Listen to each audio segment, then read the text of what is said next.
Soul Guardian by Alex Carney. Narrated by Giancarlo Herrera and Hannah Schooner. Prologue. It had been decided that the apocalypse would begin on Christmas Day. There had been some haggling over the specific time, but in the end, they had decided it had to come late enough that everyone would get to open their presents, but before they realized that the batteries were missing. There was, of course, one little detail that had to be ironed out, but that was really more of a formality. How exactly were they going to bring about the end of the world and kick off Armageddon?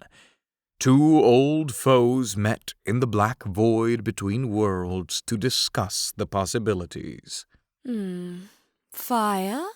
Lucy prompted, looking radiant with her red skin and black silk robe. Or ice. We can do ice if you would like. I'm not picky. She didn't care how the world ended, so long as it got her son out of the house, so to speak.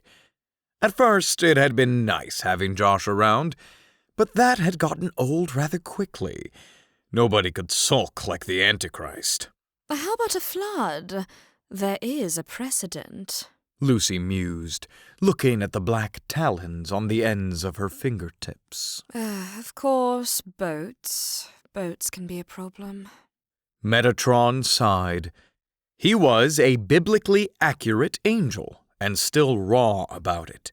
Having one pair of eyes was bad enough during allergy season. 20 pairs was pure torture. He crossed his middle pair of wings and gave a sulk that would have made the Antichrist proud. I hate boats. If it weren't for boats, I could have wrapped this whole thing up millennia ago. Don't even talk to me about boats.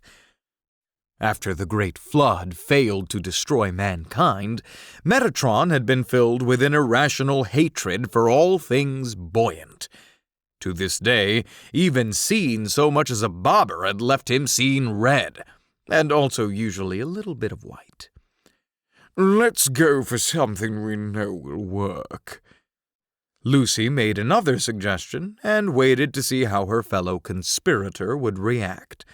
Of course, she had her own reasons for picking this particular course of action, and by the time Heaven figured out what she was up to, it would be too late to stop her. The devil was in the details, after all.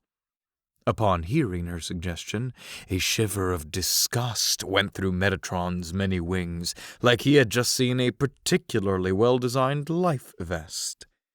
That's terrible. Horrific. I mean, could we even pull it off? He mused, mulling over the plan in his head. A complete unraveling of the firmament, breaking the fundamental rules of the universe. It would take a lot of power to do something like that. How would we even begin? Lucy smiled. He had taken the bait. Now all she had to do was reel him in. I could motivate certain parties, put things in motion. But I'll need some divine intervention to speed things along, which is only fair. She gave Metatron a conspiratorial wink. Fine, Metatron grumbled. But if this all goes south, I'm blaming you. He winked back at her with about half a dozen eyes. Why not? Lucy said with a shrug, spreading her black bat wings for dramatic effect. Everybody else does.